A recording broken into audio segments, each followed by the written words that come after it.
Hello, and welcome everyone to a new video on your channel, Mr. Tech Tips. Before watching the video, don't forget to subscribe to our channel and don't forget also to like this video.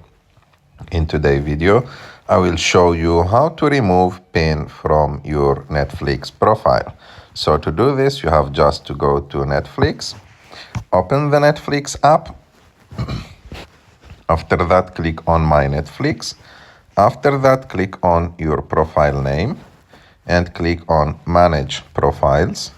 After that, click on the pen icon on your profile picture and go to Profile Lock and click on Delete Profile Lock and enter your actual profile lock.